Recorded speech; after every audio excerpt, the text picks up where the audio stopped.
I forgot to do that once at a task Okay. force meeting. Sorry, Steve. Yep, there you go. And we are now being broadcast. So I would like to inform everyone that the Steamship Authority is making an audio and video recording of today's meeting. And since there are 4 attendees. So I would like to ask if any of the attendees also is making a recording of today's meeting. And if so, please identify yourself by raising your hand icon, or if you are joining by phone, none of you are, pressing star 9 on your keypad. No one has raised their hand, so I'm assuming that no one is making a recording other than myself. In response to Governor Baker's executive orders concerning the necessity to conduct public meetings in line with social distancing guidelines during the current state of emergency involving the COVID-19 pandemic, all working group members are participating remotely in today's meeting because their physical attendances today would be unreasonably difficult. All working group members are participating in the meeting by the Zoom video conferencing app, and all members hopefully will be clearly audible to each other. Thank you. We're still awaiting Doug Jones' arrival. Maybe I'll send him a note.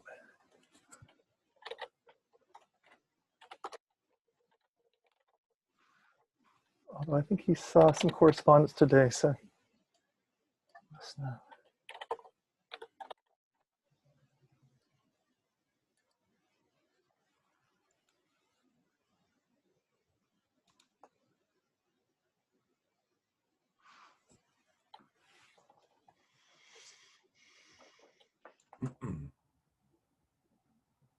Rather wait for him, but for the minutes, he may have a comment on the minutes.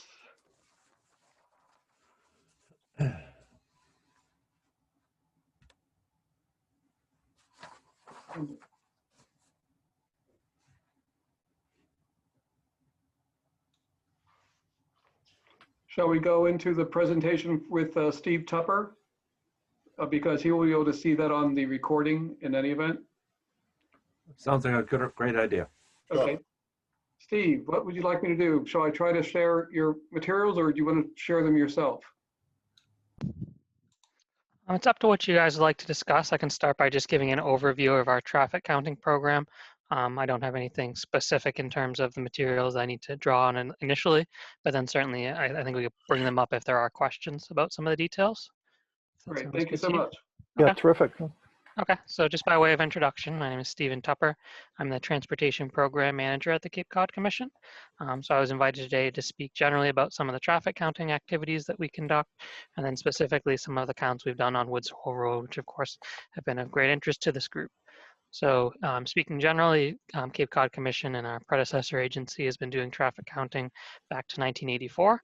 We do it across a whole host of roads across the region, and usually about 200 to 250 counts each year, generally focused in the summer season.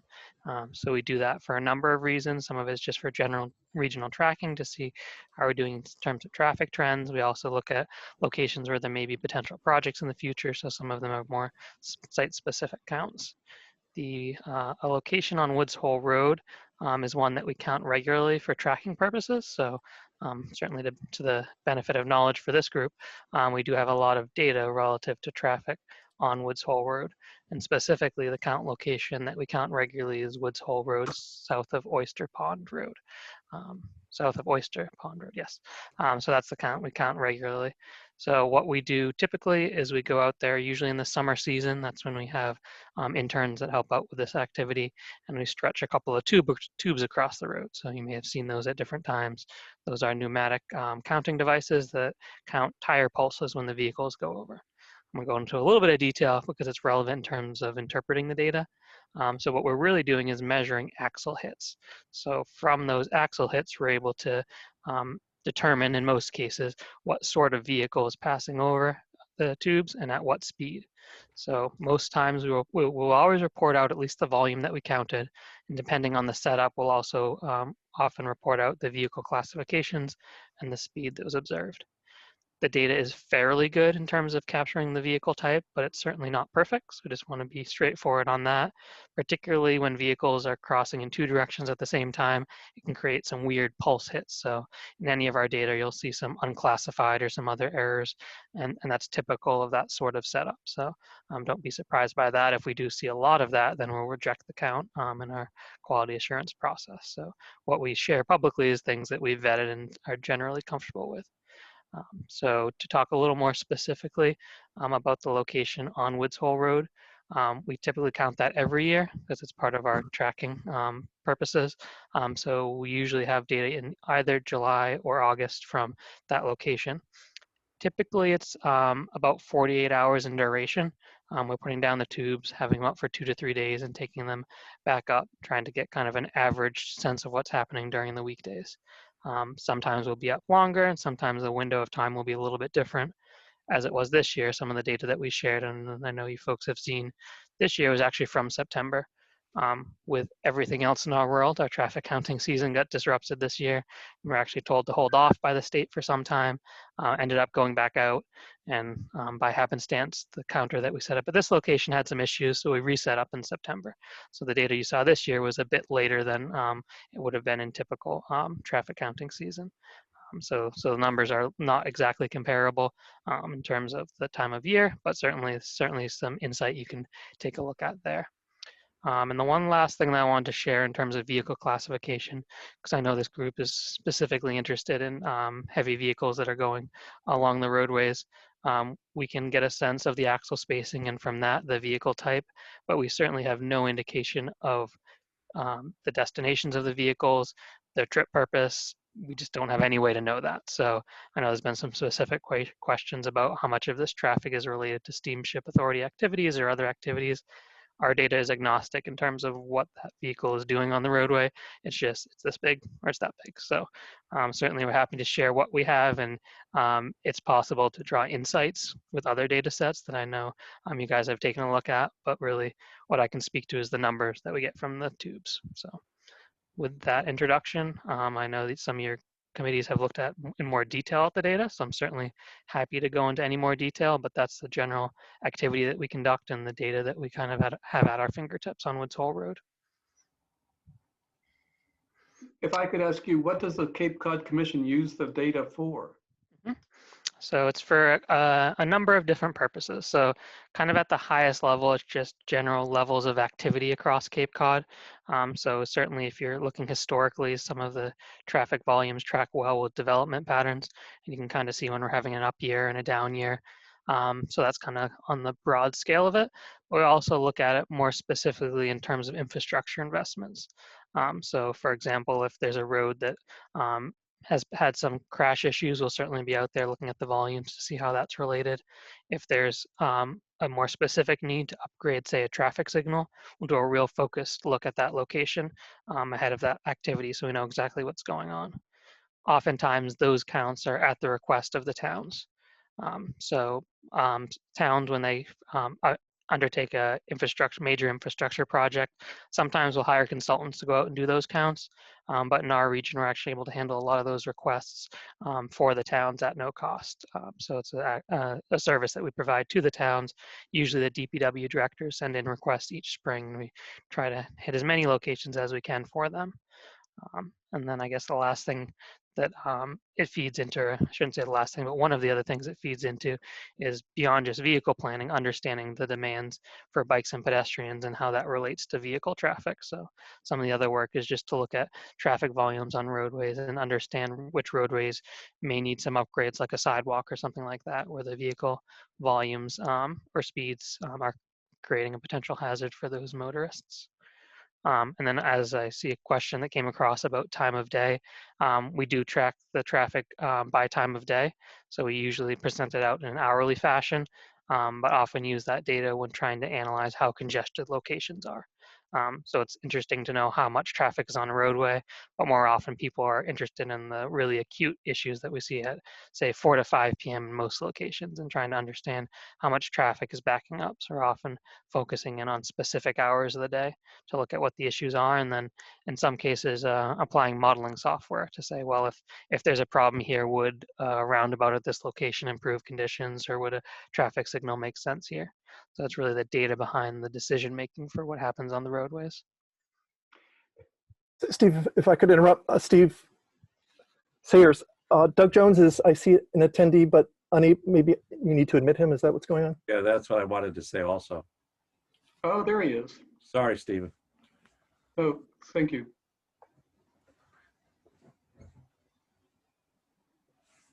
Hopefully I've voted him to panelist. Ah, there he is. All right. Thank you.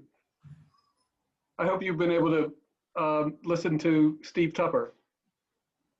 I've heard the presentation. I'm all set. Thank you. Great. And Steve, based upon your data that you collected this year from Woods Hole Road, did you come to any recommendations or conclusions about any changes or anything that needed to be done? So nothing specific to Woods Hole Road this year. The count that we did at Woods Hole Road is part of our annual counting program, so really just looking at trends. Certainly there was a lot of interest in looking at traffic trends this year given the COVID influence, and we do have a lot of that COVID related data up on our website looking at overall trends. Speaking specifically at the Woods Hole Road location, it was certainly down from last year.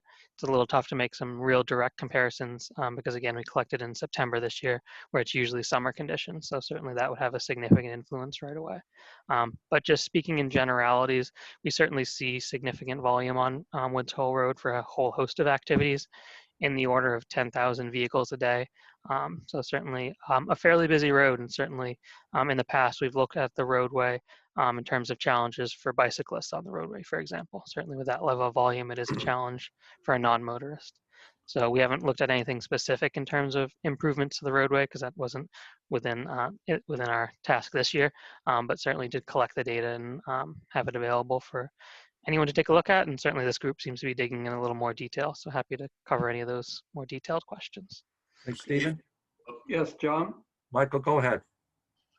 Question, Steve, have you, looking at these percentages, have you Okay, already? I should just, if I don't, I put these up prematurely. These are actually mine. So I just wanted. Can I finish, please? Okay, yep. Thank you. Steve, looking at these percentages, have you or any from the steamship compared these percentages to what actually traveled on the boats? Could you do that? Nat had requested information. This is information that Nat has posted and is sharing with us at this time. A little bit prematurely, but that's all right. And after he received the information from the Cape Cod Commission, he asked us to give him the occupied capacity of our vessels for the same days that the Cape Cod Commission did the traffic counts, September 25th through September 30th.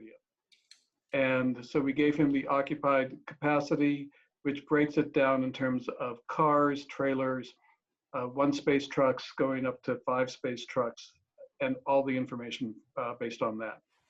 And so he then asked about the number of buses that made, our shuttle buses that made trips back and forth between Woods Hole and Palmer Avenue at that time. And we gave him that information as well.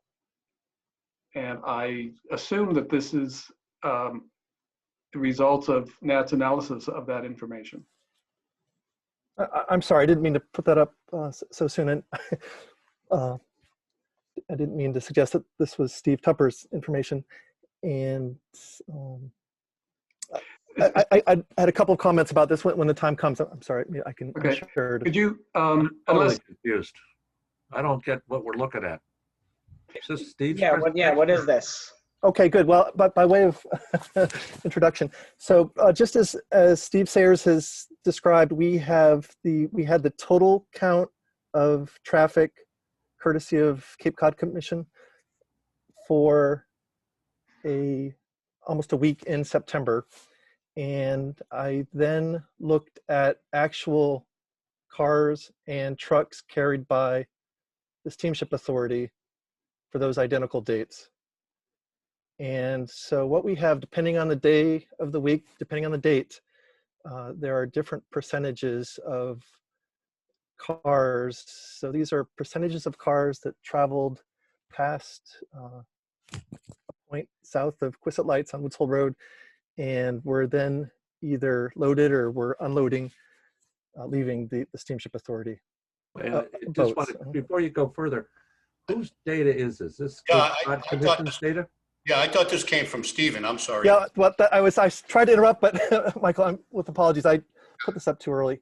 I was experimenting. Are we So finished with this is my Stephen's take on two different data sets. Steve Tupper's from the Cape Cod Commission and the Steamship Authority's Well, can we count as well. we step back a bit and just finish with the gentleman from Cape Cod? Yeah. That's, I don't want to, I don't want to stop you, Nathan, from sharing what you want to share, but I think we all have questions for Stephen Tupper first. okay. Is that all right? Yep, very That's good. fine. Okay, all right. Mike, do you want to go back to your question again? Yeah, so not knowing, I thought that information came from the Cape Cod Commission. Obviously, it didn't directly come, that wasn't, Stephen, you didn't confirm those percentages?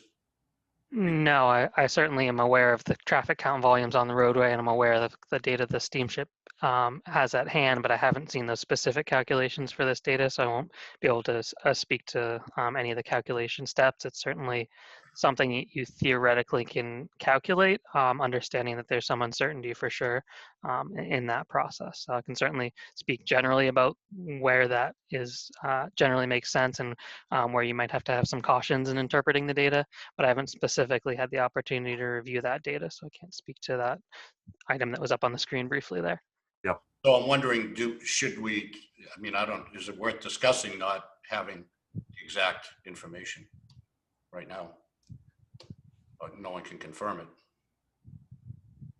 Okay. And John? Well, I just want to add on with Michael. First is, Stephen, my understanding, did Stephen Tupper, did you have data that you wanted to share from the commission? It's up to the committee. The request that I got was just to come to speak about traffic counting. I can certainly put up a sheet that shows all the numbers of vehicles. It's interesting to me, but I don't know if there's something specifically that this group would like to take a look at. Right. I was thinking more so I wanted to make sure that you guys understood the data that we collect, and certainly to the extent that it's used in other fashions, make sure that it's understood what it can say and what it might be an extrapolation from the data. Yeah. I have sheets in front of me if you want to talk about the number of vehicles in any particular hour, but I didn't plan on a particular presentation of that information. Certainly, but I'll take lead from the committee on that one. What we might want to do, Stephen, just give me a second, Michael. Yeah, absolutely. What we might want to do is, as a committee, think about what data sets we would like, and get back to you so we're not wasting your time. But, Stephen Sayers, maybe that's something we can talk about today or a subsequent meeting. Okay. What would we like from the commission? Because obviously, Stephen Tupper, you've got a lot of data that's probably very helpful. I just don't want to waste your time today. And I'm sorry. Okay. And I missed the last meeting, but I was reading the minutes, and Mike Morrow, you brought up great points as to we don't know where a lot of the trucks or vehicles, not necessarily are all going to Woods Hole where it was placed. So we don't know that. Let me ask you, Stephen, after reading the minutes, could you, if you did two readings, could you put one up past the entrance to the steamship and then figure it out that way if you did two readings? So I think I'm understanding your question, and the answer is kind of. So the more detailed answer is if you set up two sets of tubes, you can certainly understand how many trucks went over at this point and how many trucks went over at the next point. Whether or not there's different things that happen in between, if there's side roads they take, if the UPS truck makes a left into a neighborhood, you wouldn't necessarily know that using this technology. There are other technologies out there that can do more detailed vehicle tracking, but for this technology, you would really know there's, say, 200 vehicles here, 180 vehicles there. you'd have to make some assumptions about what happened in between.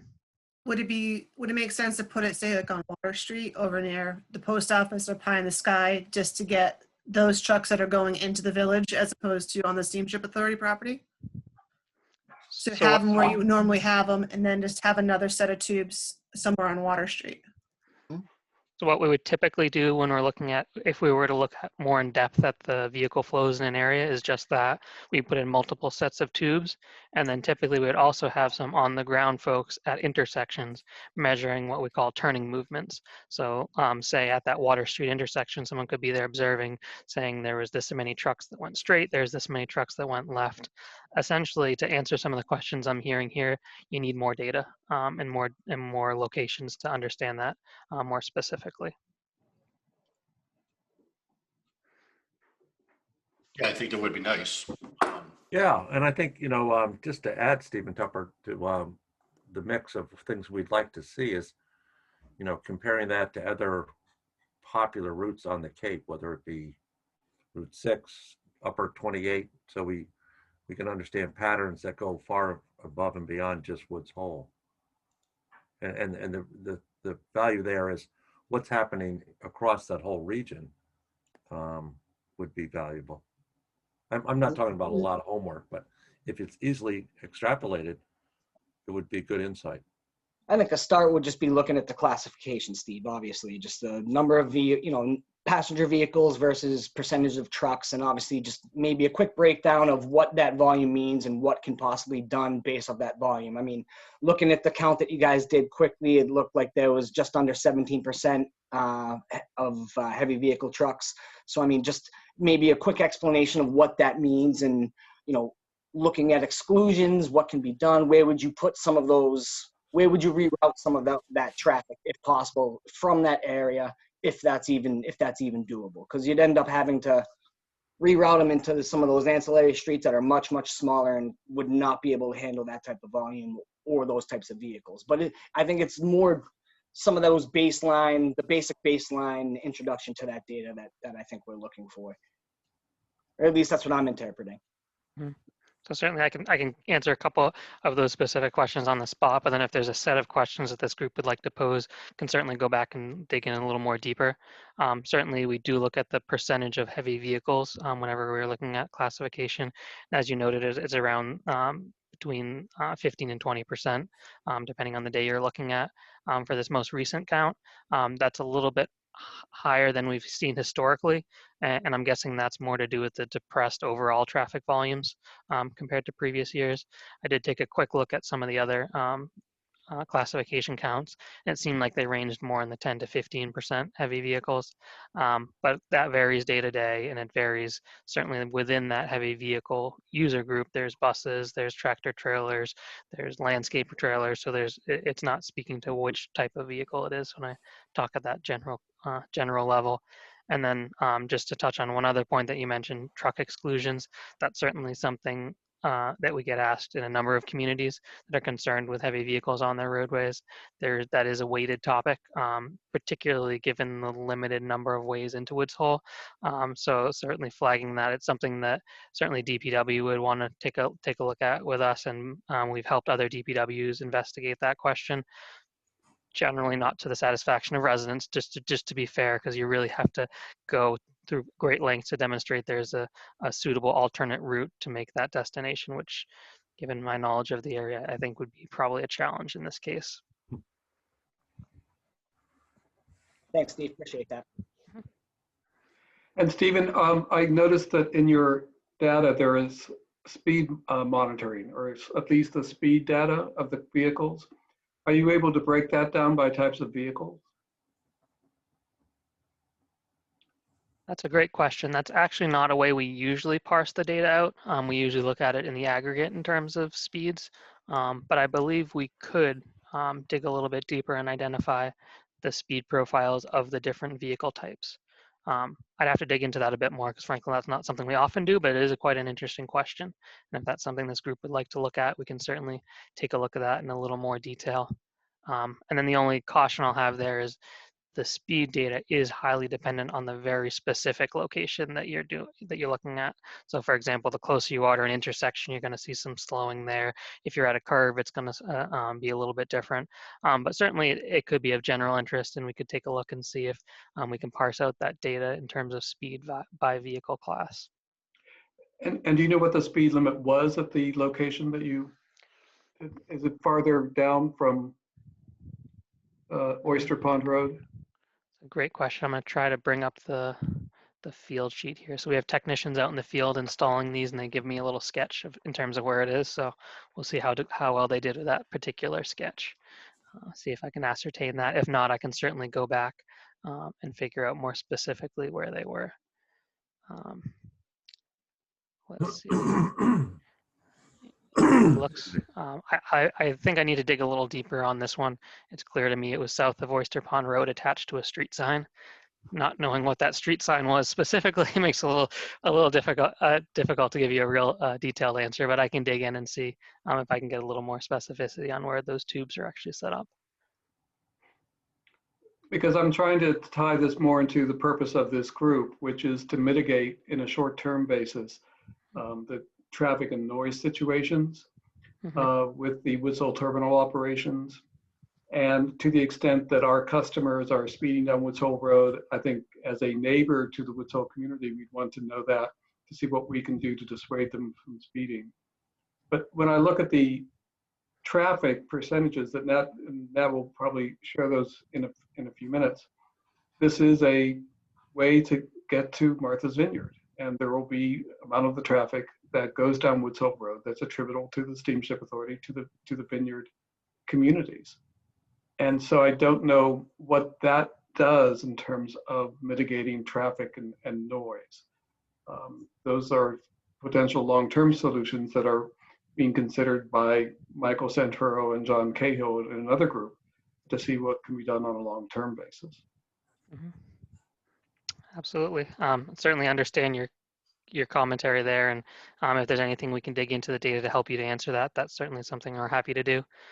We see this tension in a number of other locations in terms of a regional roadway with purposes for regional travel butting up against residential abutters with concerns about impacts on residential properties. So certainly I acknowledge both of those challenges, and that's certainly something that keeps us busy in terms of trying to tackle that. But certainly if there's anything on the data side we can help out with, we can very least help out on that side. Thank you.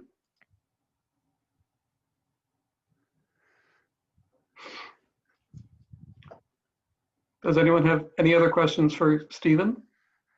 No, just a comment. Steve Sayer, we probably do want to ask Stephen Tupper to attend a future meeting on the Transportation Task Force. That's a great idea. Hopefully he'll be willing. We shouldn't put him on the spot like this, but usually you ask him privately to see whether he's willing. Right. And the task force is a long-range vineyard transportation task force. And we've been meeting once a month or thereabouts. The next meeting is going to be pretty much dedicated to the potential for a barging operation between the vineyard and New Bedford. So maybe the meeting after that in February might be a good time to talk about the other transportation. But if we can. So speaking in general, always happy if the steamship makes a request for my attendance, happy to come and join this group. If it's simply looking at the data we've already collected, happy to do that. If it gets a little more in depth and requires additional data collection, there's other paths to get us involved with the project that may involve going to the town and having some discussions there. But certainly if the steamship sends a request, I'm happy to come and share the data we've already collected and answer any specific questions that this group has. Great. Thank you. How much lead time do you usually need to do traffic counts when a request comes in? So typically the way our season flows is we get interns in late May and do the data collection June through August, and we send out our notice to the DPW directors right about March into, yeah, usually in March, and ask the DPW directors to send that request to us. So that is one thing that we try to be clear on. We don't respond to citizen requests in terms of traffic data collection, because frankly, we'd be out doing a lot of data collection if that was the case. Right. So certainly I would encourage coordination with DPW, and to the extent they find this a priority and they like us out there counting the traffic, absolutely we can do our best to add it to the schedule. From time to time, we do get more requests than we can handle, so we have to do our best there. But something like a typical count on Woods Hole Road is part of our annual program, so we'll be out there anyway. But if it's a little more beyond that, certainly I would encourage you to work with DPW on that. So I guess I would ask is, you do it annually, so maybe if you could, before you do your next one, maybe reach out to the group and maybe we can narrow down some of the specifics we were asking about. Yeah. Before you do the annual count. So it sounds like that if you guys can get a little more specific on what you're looking at sometime in the February, March timeframe, we could bring DPW into the discussion and figure out what makes sense. That sounds like a good idea. And Stephen, I'll go through the video recording and get a sense of what requests were made today and memorialize that with you, so you don't have to remember everything that we asked. And we can work together, hopefully, in order to get that information and find out what's easy for you to get and what may take more time that we can defer until a later time. Absolutely. Sounds helpful. Thank you. Great, thank you, Stephen. Thanks, Steve. Anyone else for Stephen? Okay, thank you so much. Yeah, It's been very educational. Thank you. It was. Look forward to talking later on this. Okay. Now, Nat, so Nat has gone through the information that Cape Cod Commission has done, and he's taken, as I mentioned before, information from the Steamship Authority about the number of vehicles on a trip-by-trip basis, the number of shuttle buses that have gone down. And so, Nat, do you want to share what you've discovered at this point? You know, in reconsidering, I think, and my apologies for having put that up in the beginning, I actually wasn't totally aware that I put it up that way. I think if I could write up a 3 to 4 page small report, the essential question that I've been asking, and I'm interested in from my perspective here in Falmouth, is what percentage of the overall traffic, cars, trucks, buses, are steamship related that are going down Woods Hole Road. And I'd like to understand that from a reference point. Is that percentage changing? Is the vineyard growing more rapidly than Falmouth? And do we see that in the numbers? I've heard Tristan Israel mention that, well, the vineyard's growing, but Falmouth is growing as well. I'd like to see that in the numbers. And I'd propose in the next couple of weeks and before our next meeting that that I write that up and circulate it. And I think that might be most efficient. But that is the essential question that I'm interested in. Okay. I think one of the, I'm sorry, Steve. The only thing I need to caution you about is that while you can write up a report and circulate it to the other working group members outside of a public meeting, it can only contain facts, statistics. It can't contain any of your opinions. Your opinions can only be communicated to us at public meetings like today, because that's the requirement of the open meeting law. So you can do an analysis of the statistics that you find, but the general conclusions, the opinions that you draw from that should be given to us at a public meeting so that we can then discuss it. Yep, understood. Okay. Sorry, Mike. Oh, that's okay. I think it's moving forward. We're still in this COVID era. I don't know how it's going to be hard. I don't think, again, we could be in this still in June and July. I don't know how we can, as I think ahead, I mean, with my businesses, I can't even predict. I don't even know what's going to happen down the road with COVID and where we're going to stand. So I do know because of COVID right now, we do have a lot of people staying on the island, and we do have a lot a lot more goods coming here, whether it's UPS, FedEx, and who's to know that that's going to stay even after COVID, is resolved. So I mean, we have to, I think we're all, as you are, Steve, with the steamship and Robert, anybody who has a business, we're all taking it day to day, week to week, month to month. It might be tricky to try to determine numbers even within this coming year as to what really is going to settle in and flush out. So I agree. I'm just curious how everybody feels about that, because it's forever changing. I mean, we can't even go really by the numbers that happened this 2019 with the steamship, because in the beginning, it's not true. The fall was heavier because of COVID. So I don't know. I'd like to see how other people feel about that. Trying to get judgment coming up. I would agree with that. I mean, as Steve had mentioned in his presentation, Mass DOT had halted all of the regional planning agencies counting programs. I believe it started, when was that, Steve, in April or something like that? And so, the commission ourselves, we had to halt all our traffic counts as well. We have 6 permanent count locations, so that, fortunately we were able to monitor some traffic that way. But our count program has basically been non-existent for the past year. So Right. I would agree with Michael on that. I would just second what Michael said. I don't need to add anything more. I think he said it well. This is at a minimum, and we hope it is, a one-off year. Where we settle is yet to be determined. And I'm not even eligible for a vaccine until June, I understand, so. Oh, no. So, all right, Stephen, thank you. You can stay and listen to everything else we do for the meeting, or you can go out and have dinner if you'd like. Thank you again for attending. I'll take that opening to step away, but nice talking with you all. Thank you very much. Thanks, Steve.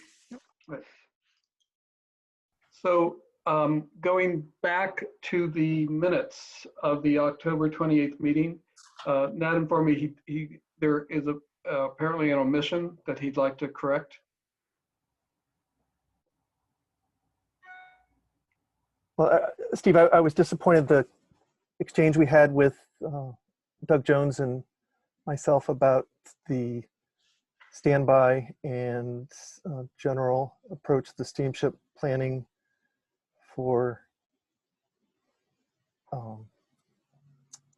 early freight, but then not taking into account what standby might, or the absence of standby, might be doing was appear to be absent from the minutes. But I'll I think abstain from voting on the minutes, and then I think this item is going to come up in the agenda anyway. Okay.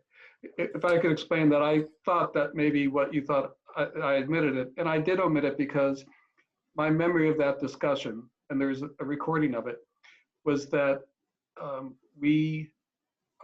Doug Jones had thought that our 5:30 a.m. freight trip had only been scheduled through Labor Day, and that the reservation only day similarly had only been scheduled through Labor Day. He was correct about the reservation only days, but he had been incorrect about the 5:30 a.m. trip. It always has run until late October. But based upon that understanding of his, he said it was unfortunate, I'll use that word, that the Steamship Authority had then extended the 5:30 trip through October because of the needs of the island. They had not extended the reservation only days through Columbus Day for the needs of Falmouth. And we took some issue with that because that was not what had happened. We explained it to him, and I think he withdrew the comment.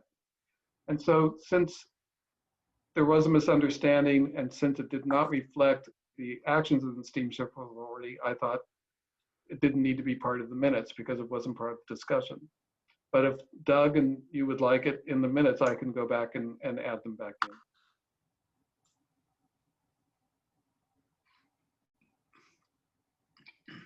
I think it probably would be more accurate to have it in the minutes that I made that misstatement. and that I corrected myself, or I was corrected, and then I withdrew my complaint, than to just admit it completely. Okay. I'd almost rather say that I screwed up in the minutes than to just leave it out completely. That, you know, I did make that mistake, but I think that to actually state that that's what happened would be more accurate. All right, then I will send people a revised version of it. We can prove that at the next meeting. And I think, and I would be, I don't think you, I think you can write the minutes in such a way that I am not stating a fact. I'm stating what my impression was, and then corrected it once I was corrected. Okay, I'll try that. Just so it doesn't come across, as you said, that there's this complaint about something that was just not true. Okay, all right. Okay, I will do my best. Excuse me. All right. The next item is the noise of Bruno's trash trucks going up Woods Hole. For the other working group members, because of the open meeting law, we did not forward you emails that Allison and I received from Nat beginning around November 20th about the noise of Bruno's trash trucks that are leaving the Woods Hole terminal at around 6:15 in the morning and 8:15 in the morning. We sent, Nat thought that if the trash trucks could go more slowly, that there would be slightly less noise, and he was complaining about the noise. So we called Greg Carroll and did an experiment last Friday where Nat and Allison were, and we got 2 of his trucks off of the 7:30 boat that gets in at 8:15, I think, or 7:15 boat that gets in at 8. And one went faster up Woods Hole Road, and the other one went more slowly up the Woods Hole Road. And I don't know, I think Allison thought there was no real discernible difference in the amount of noise made. If anything, the slower truck may have been more noisy. But that is something that that I know Greg Carroll has told us that he has made quite clear to his drivers that they're supposed to drive responsibly. The question is whether if they go even more slowly up that hill before they get some momentum, they're going to make more noise or less noise. It appears they may make more noise, which is consistent with what Steve Arujo told us back in February, that going up the hills, you need some inertia up there so that you don't have to shift gears down into second or first gear. Today, apparently, there was trucks that were noisy, and Nat emailed us about those. Allison has sent emails to there are 2 relatively new shippers on that boat, and she's on vacation this week. She's here, just so you know, and she's still here. But both she and Rob Towns, the Woods Hole Terminal Manager, are on vacation this week. But she has sent emails anyway to those shippers, and I'm sure when she's come back, she's probably going to talk to them as well to make certain that they know what their responsibilities are in driving to and from the terminal. Yeah, I happened to notice that 2 of the shippers, 2 out of the 4 or 5 trucks that were on that 5:30 departure, Nat, that you were talking about, were new to our bulk reservation system, like purchasing their tickets ahead of time. So I know that they have not received those letters prior to making these reservations because the summer is their first bulk. So I reached out to both of them. That way they knew what was going on. And I also forwarded them on the current trucker's letter as well, so they knew as well. But they're both established on the island, and I know they're going to be very receptive to the emails, and will have their Can you share who they are? Steve, is that okay? I don't... Well, they're physically on the road, so they were They are both companies that are shipping septic waste off island. 2 of those companies. so we're a little bit unclear into what's public information under our exemption under the public records law as to what we're allowed to provide in terms of customer information. Yep.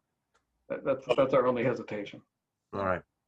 Those septic, those just started, Allison? Yes, those just started. The two companies, because I guess Edgartown is no longer going. That's right. So we're a little bind over here. Edgartown is, because of the extra people staying here, their flow has been maximized, so they've stopped taking grease, the grease waste. And so they have to go off island right now. Yeah. And I know both of these companies do your septic pump outs on the island. I've spoken with one of them, helping them get up to snuff with their bulks and getting the charge account set up. So, I mean, they're both respectable companies. Yeah, yeah. Multiple times. So I have no issues with them. We'll solve that one. Yeah, no, I have no issue with them Solve not it, applying going forward. So. And the one that may be more difficult to solve was one on Sunday morning when Nat emailed us about a Mesita truck going up the hill fast. And this was the subject of the last meeting as well, that there is a particular driver that Allison has talked to. And she, I'm sure, will talk to that driver again to impress upon the driver the importance of not speeding up Woods Hole Road, especially when his rig is empty. Yeah, If I could interject that back to the test you did the other day, the two Bruno's drivers. As it turned out, the cabs were quite different, at least in appearance and I assume age. So I wasn't sure. We've got the video. We can review that, but I found that to be non-conclusive, and I would not have concluded that the slower vehicle is necessarily noisier. one was a Carol's truck, one was a Bruno truck. Greg said they were roughly about the same age, same kind of cab, and they were hauling the same weight of product. They were both over 80,000 each. Just one happened to be Carol's, one happened to be Bruno's. We tried, when we talked to him about setting up the experiment, we all agreed that he would get two comparable cabs to try to make it meaningful. And that's what he said he was going to do. So just because there were two different names on them doesn't mean they're not. They're both the same when it comes to what they get for repairs. The mechanics are the same. It's just literally the company name on the side of the truck. That's the only difference. Well, I'll have to think about that some more. A truck driving more slowly, making more noise seems counterintuitive to me, but maybe we could get a couple more data points. Okay. So that's where we are on that. Number 6, we've sent the emails that we received that had been sent to Woods Hole Traffic last week. It's not the most positive response from Woods Hole residents, but that shows what work we have to do. And Allison already has responded to everyone who has sent in an email, although we got another email today. Which is the same email that was sent last week. Okay, so you've read it. By the wife as a husband. Okay, all right. Husband was a wife. Okay. She's contacted them initially. Unfortunately, it was at the end of the work week. She is taking up the offer of someone to go and listen to the jake braking. That's exactly what we want, to find out where they are. And when Allison will visit them, and this is at night apparently, late afternoon or early evening, she'll be able to ascertain whether the truck is going north or south on Woods Hole Road, whether it's actually jake braking, and she will undoubtedly be able to determine who it is, and we can have them put a stop to it. And there was, so that was the first email we received. So I consider that positive, even though everyone has a negative attitude about us. It means we just have to try harder. So maybe she'll get an adult beverage, or maybe a milkshake for all I know, but as long as she drives safely afterwards, it'll be worth it. So we're going to continue with all of those.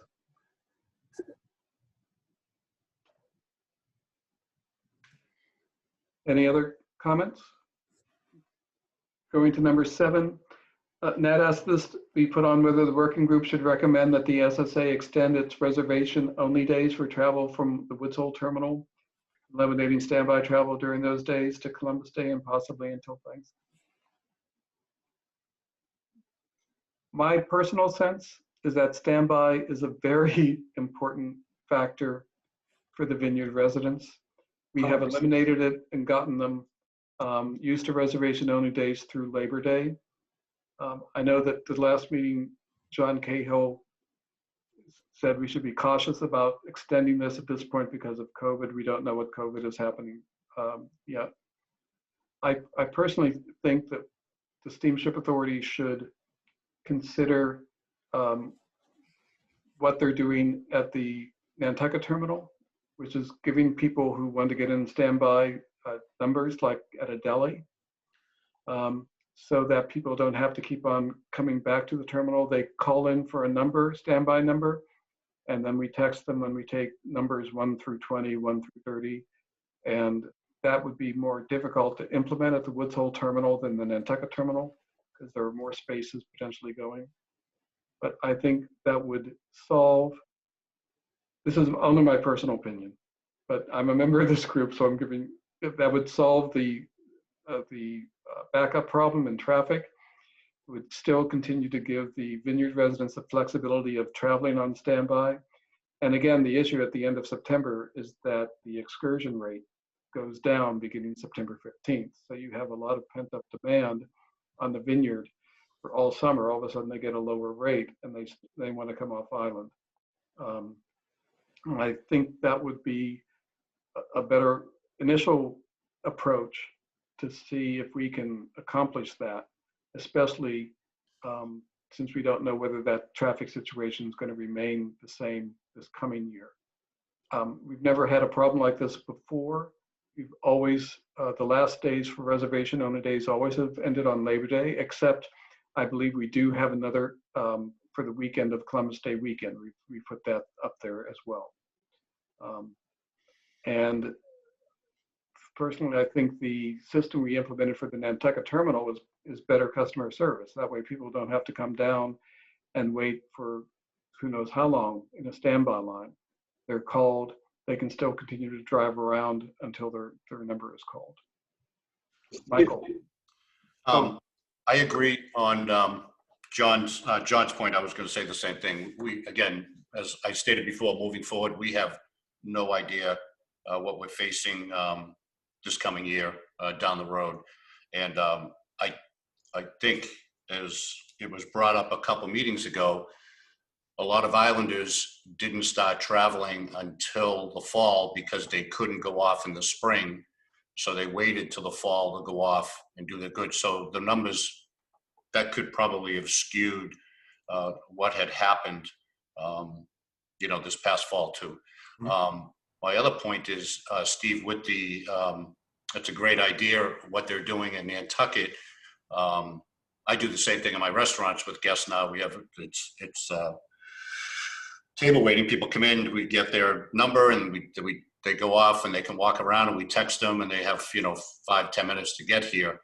My only point to that is you're encouraging now people, they'll probably, which I do too, I'll drive back to Falmouth and then I'm coming back again. So you're not really eliminating, the traffic, the traffic issue doing, doing that. If they were able to park their car and and then go shopping somewhere, yeah. But I think that's just going to continue to add to the traffic back and forth.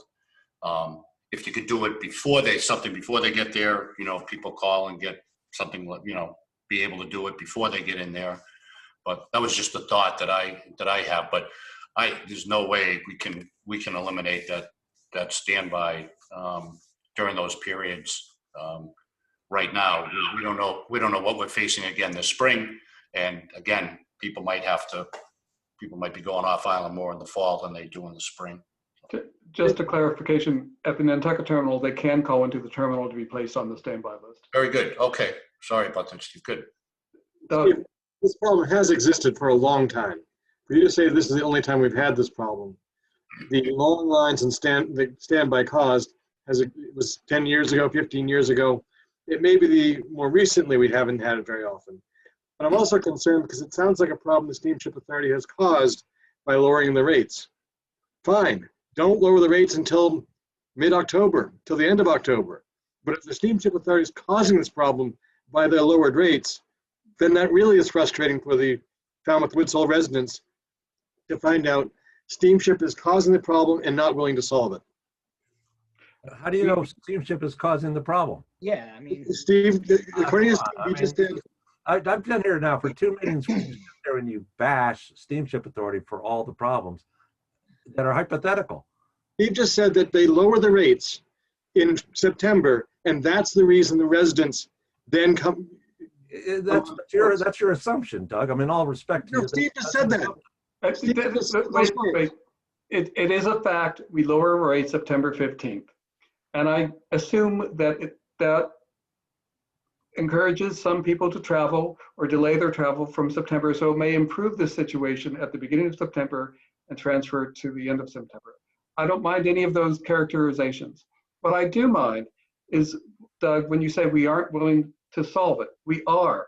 And I was just proposing a way that I think we can solve it and satisfy both the Vineyard residents and the Woods Hole residents with this other system that we already implemented in Nantucket.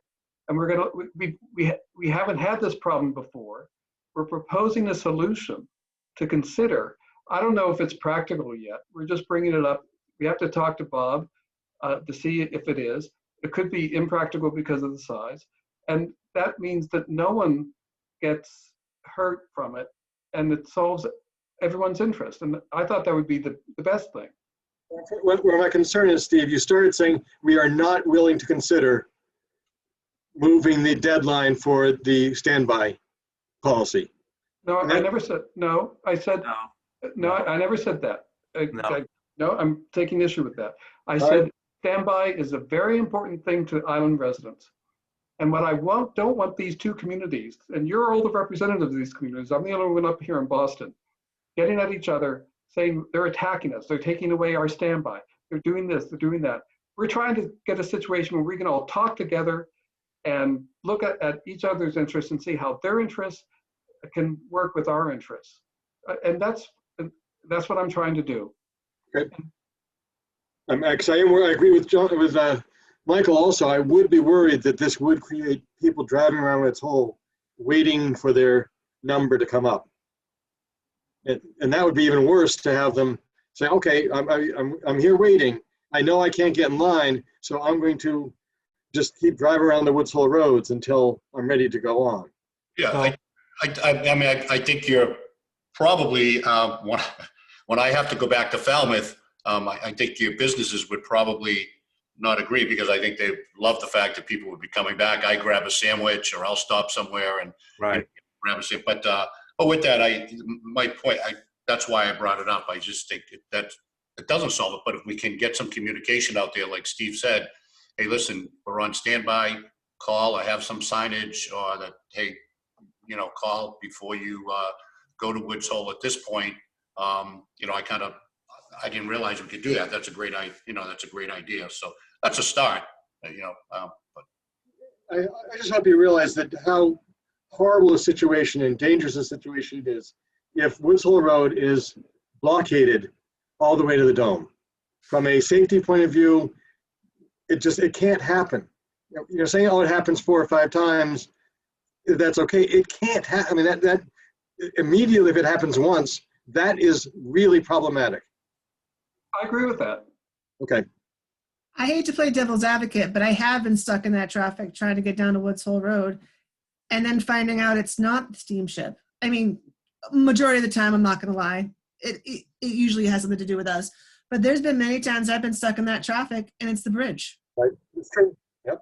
And I mean, so we're not the only issue with the backup on the dome. Majority of it, probably.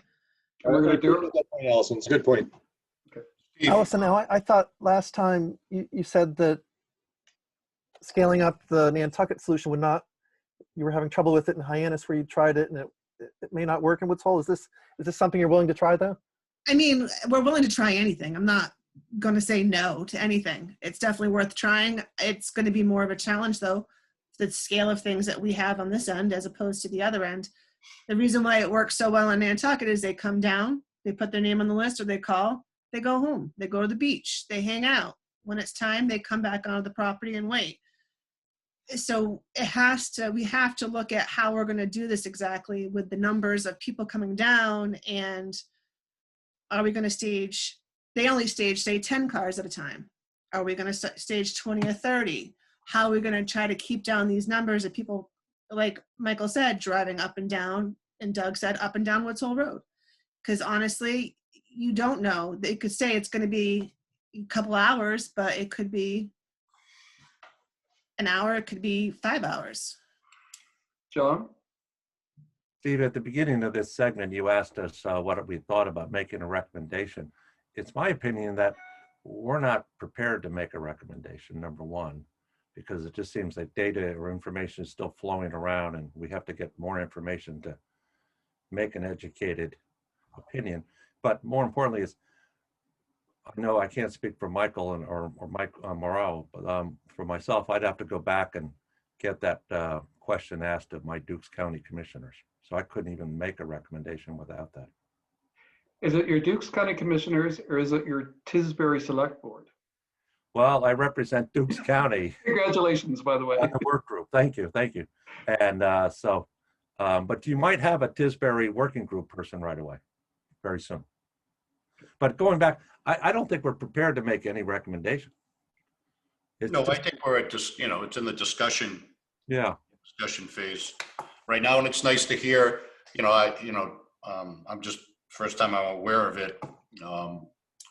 Doug, and it's great to hear your side of it too. We're all I'm all ears, and I know we're looking for ideas, and that's what this group is about. We're not gonna.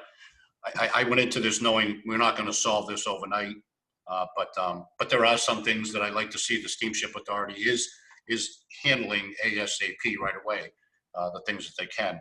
But what if we choose a date, or a recommendation for a date? I mean, we wouldn't be publicizing when the reservation only stops for a while, right?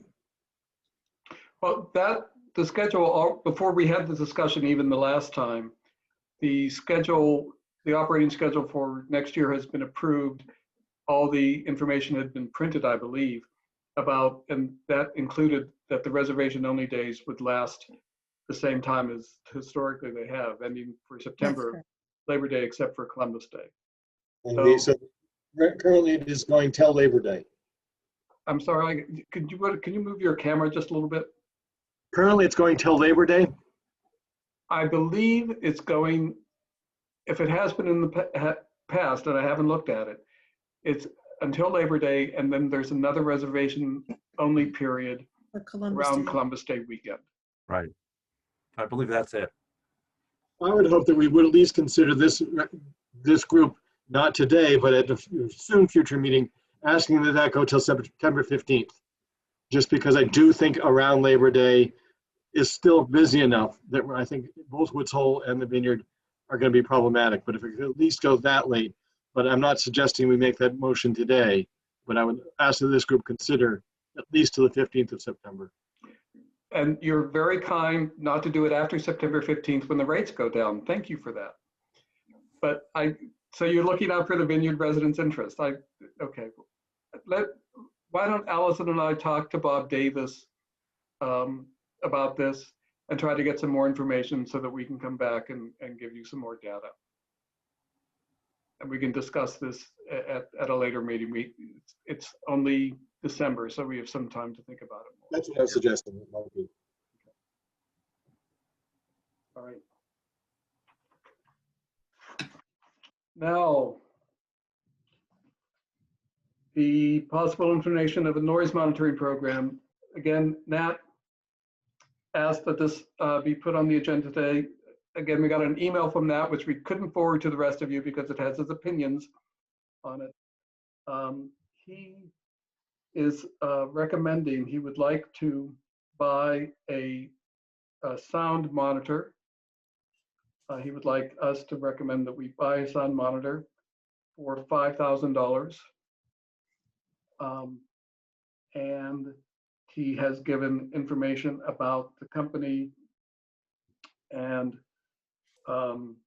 he would like to move ahead with either the purchase. We could rent it for $500 to $600 a month, I think, is what he said.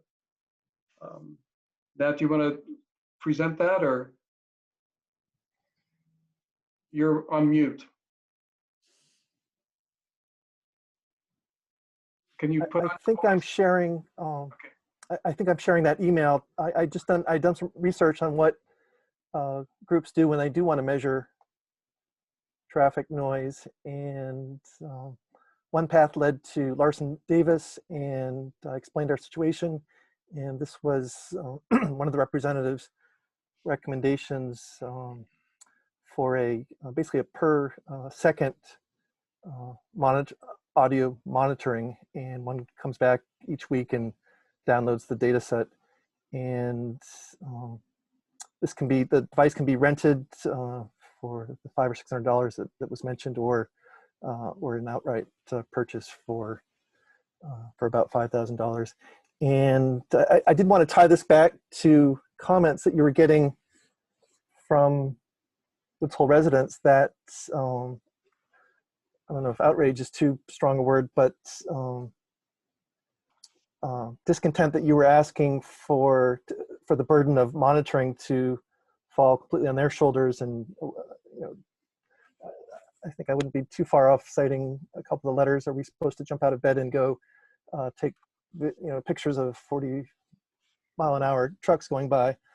So I think this gets at the problem, and we've discussed this since almost the beginning of this working group's meetings. And without the data, I really, I would probably return to my point at the bottom here. Without the data from a noise monitoring system, our working group appears to have little basis on which to proceed with its designated tasks.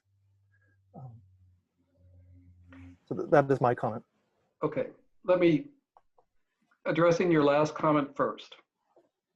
Without this data, we have a reason to proceed. I think what we've discussed during this whole meeting shows that we have other things to accomplish. We can talk about standby, reservation only, other ways to mitigate noise and traffic without knowing the exact decibels of vehicles going down the road. And so I do think this should continue to work on these noise and traffic mitigation, regardless of which way we go with the noise monitoring program. So I respectfully disagree with that.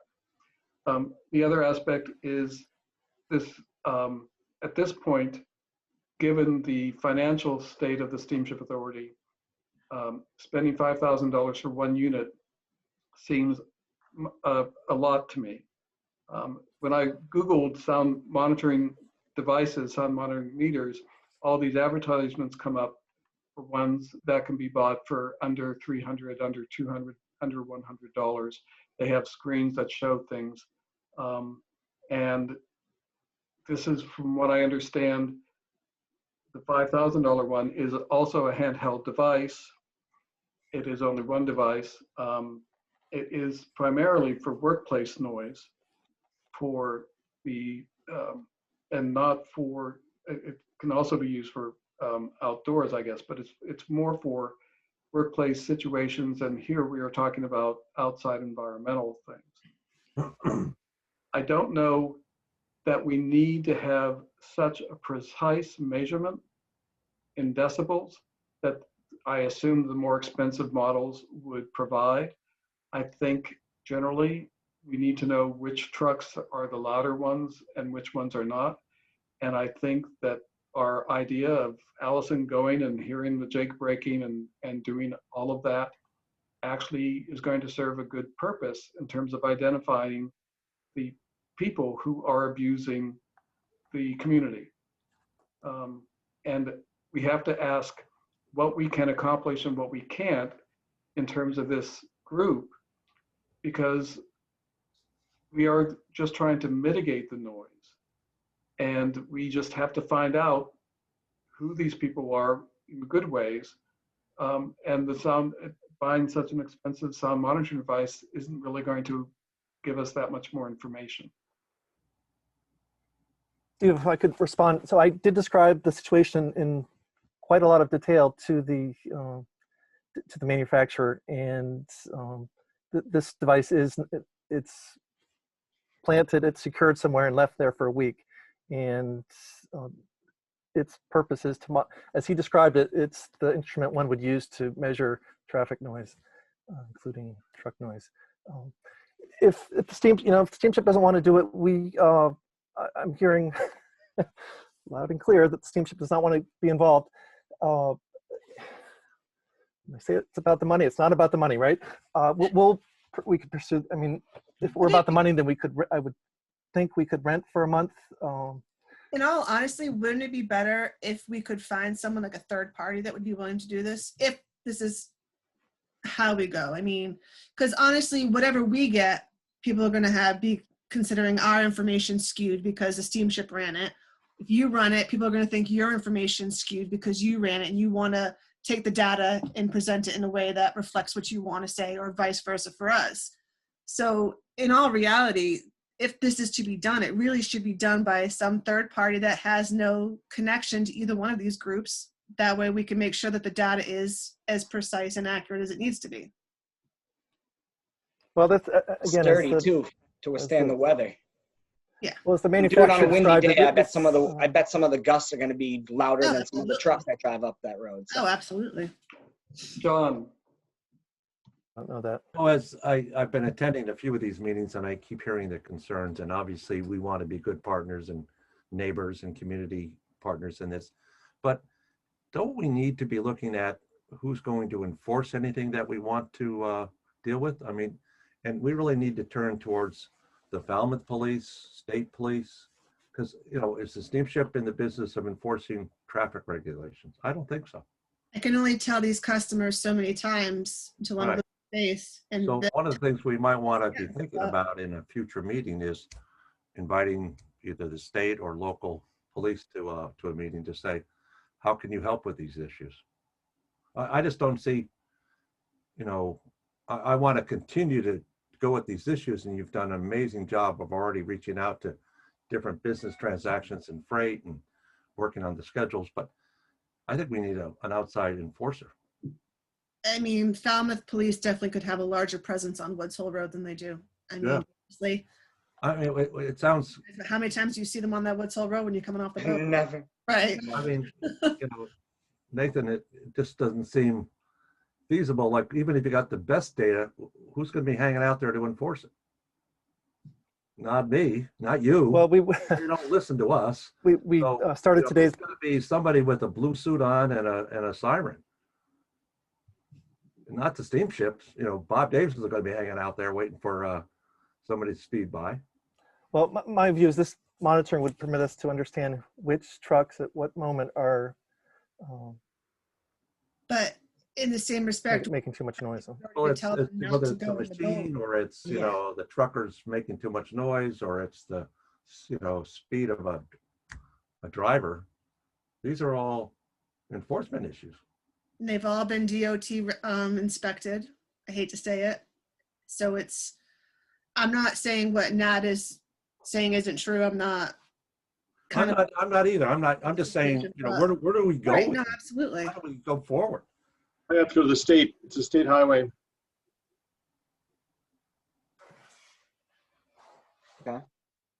Okay, I thought we might cooperate on this problem, but I'm not hearing. Oh, we're doing here. this. We're here and we're cooperating. It's definitely want to cooperate. So I don't think you should walk away with that, thought. Well, I was thinking in terms of this But particular I'll ask the question. I'll project. ask the question of you. If we found these to be serious problems, who's going to enforce them? Well, to me, it would tell us which trucks we need to direct our attention to, in terms of, if you wish the police to do it, then we can give that information to the police. I do think Allison's approach of reaching out directly could be very effective, but for us to I be think up we're there at doing 6 this a.m. now. every morning identifying the trucks doesn't seem efficient to me. I think we should continue to do the programs that Allison and Steve have come up with over the last 9 months, and they've been effective. And I think we should continue the letters, being sent in from the Woods Hole residents, so we're aware of what their concerns are. I'm not negating those concerns. I just trying to cut to the chase here and say, whatever we do or whatever we recommend, who's going to enforce it? John, I guess I'm hoping that we could do the same thing Allison and Steve have been doing in the past, is not worry about enforcement, but worry about, we need to find out who it is, who these trucks are, go to the truck owners or the companies and say, hey, any chance you can help us out here? We're not going to, we're just going to say, it's been come to their attention that your trucks are some of the ones causing problems. What can you do to help us be better neighbors? And do it in a request their help, as opposed to hit them with, a stick of $200 fine isn't going to do much. But maybe appealing to their understanding of the situation might. Who knows? Honestly, I have been. I'm on good terms with, I'd say, 90% of our regular drivers that come through Woods Hole from my working down there. And they all realize what's going on. And they are honestly trying their best to accommodate and to pay attention to what they're doing, so they're not exasperating everybody and just building on to things. They really are truly trying, but it's just. If they know. What's that? If they know. But it's just one of those things that, I mean, every truck's different. Every truck handles different. Every truck has DOT. They've all been inspected. If they weren't legal, they wouldn't be on the road. And they are making a conscious effort, these drivers, but you get one or two outliers, and they've been dealt with and talked to. So I think that may have been what Nat's saying, is if we had more data to know exactly which trucks it is that are causing the problems, that would be useful. Not necessarily to find them, but to reach out to them. And I'm not sure how we can get that data. Well, let me think about that a little bit more over the next time, and maybe I'll talk to Nat. I mean, my biggest reaction, and I know the Steamship Authority has been criticized by an independent consultant for being frugal, but, but that's, for most governmental agencies, that's a compliment. The $5,000 for one monitor is just, we would be criticized. First of all, they would have to go out to bid or everything. Let me look at alternatives. As I said, when I went online, just Googled them, they were coming in at a few $100s, and they have screens, and I assume they have some capacity. And I'm sure that a manufacturer will always recommend his or her own product too. But the question is, I don't think, well, a sound monitoring program would be a good supplement. I don't think we need to have one that is going to be as precise as a workplace.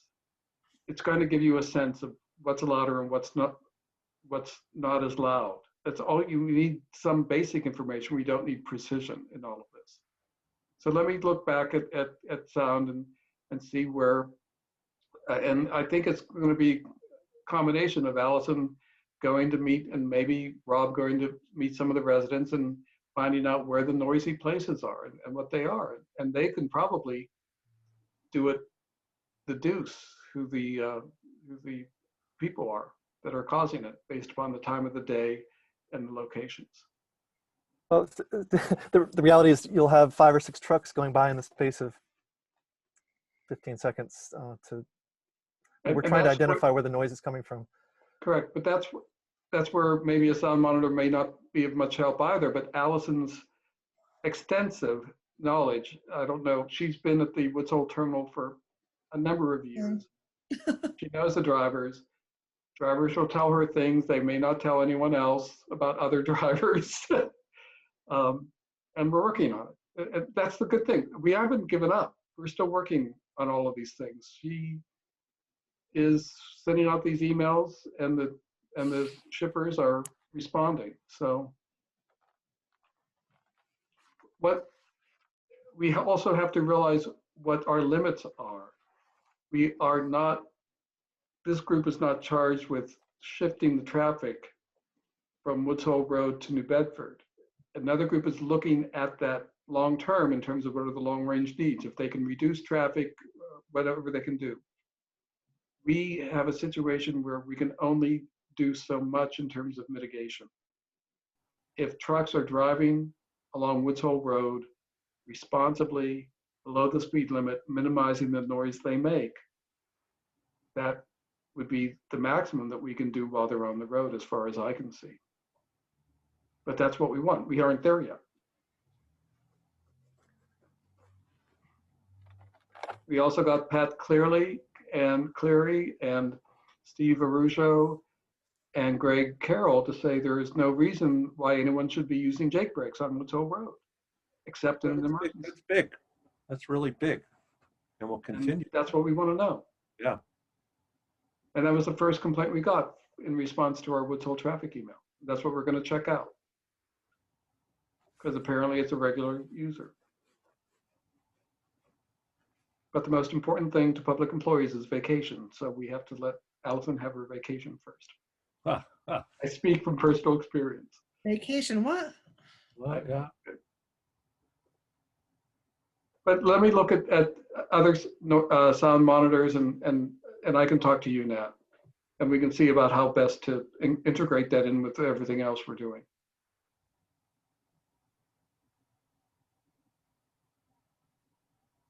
I find it very hard to think about mitigation without some monitoring. I'll leave it at that. Okay, going to 9. The update I've given you, everyone. We're doing pretty well.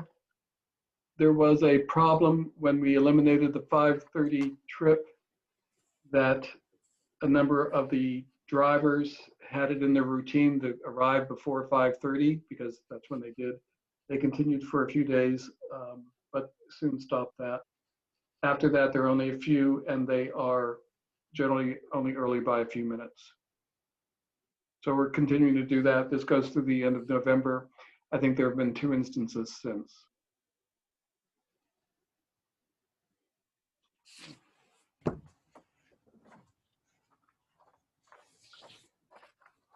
And number 10, end of year impressions by working group members of the first year of the working group's work.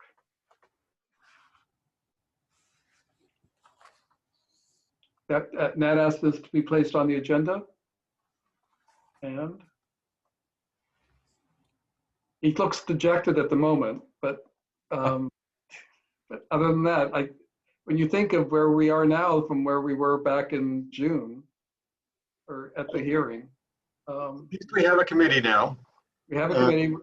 And I would like to respond favorably to the attempts to the Steamship Authority to hear the concerns and to try different solutions to them. They're not always the solutions I would like, or they don't always work as quickly as I would like. But every single time we've brought up with something, an attempt has been made. And I do want to validate that is certainly the way it is.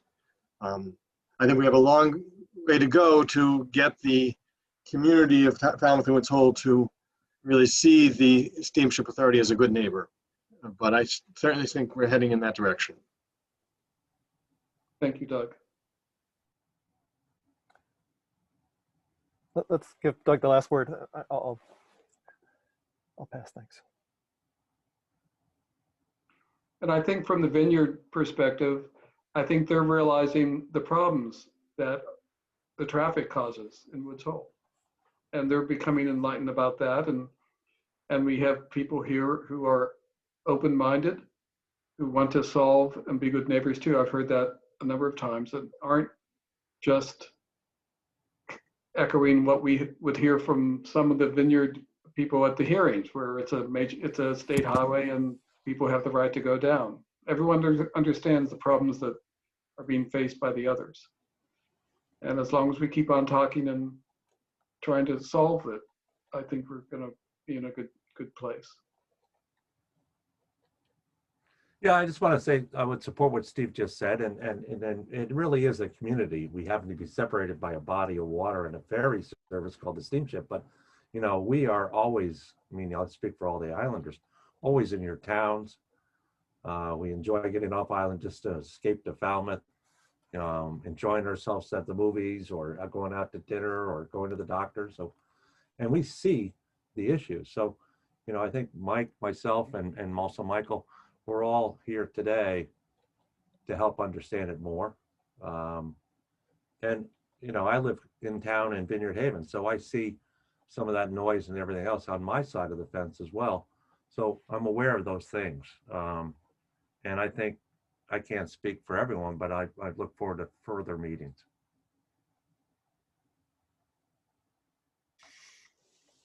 Yeah, I echo those sentiments too, John. And it's been I tell you, it's been a pleasure. And Doug, I don't know if you were involved in other meetings. Who was the other? Doug, you're a selectman. Yeah. I'm sorry.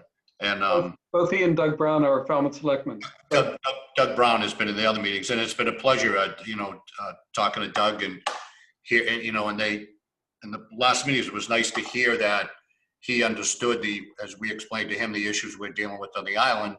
He wasn't aware of, and now some things come out that we're not aware of either. So at some point, I think we will meet middle ground, but it's gonna take some work. And, we have to answer also. I'm representing the Oak Bluffs Board of Selectmen, and I have to go back to them, and I update them too. So, and I get more ideas from other people. John, deal with the county commissioners. So it's a work in progress, and I'm excited to be involved, and I look forward to continue to do the work. So, You're suggesting we meet on middle ground? Yeah. Bring your fishing pole. yeah. That sounds good. If we could all walk on water, that would be fine. There you go. Really need to. Shall we set a date? It's Wednesdays, I understand. 4 o'clock. Seems to work for everyone. Yes, fine for me. I don't have my 2021 schedule for Dukes County. We usually meet on Wednesdays at 4. But you've been good at scheduling it in between. Does Wednesday on and Wednesday off. do they meet the first and third Wednesdays? They meet the same times as Port Council members, if that helps. The same Wednesday. So that would be the first Wednesday of the month. Yes, So we would do January 13th. that should be fine. I can't do that. I've got a Tisbury Marketplace. We've got our annual board tenants meeting, so I'm out on that date and time. Oh, sorry, Mike. I have something on the 20th. Is the 27th too late? That'll give us more time to get more information. I was going to suggest maybe a little later in the month, Steve. Wednesday, the 27th? 27th works for me. I'm cool with that. Doesn't mean we won't be working during that time. It works.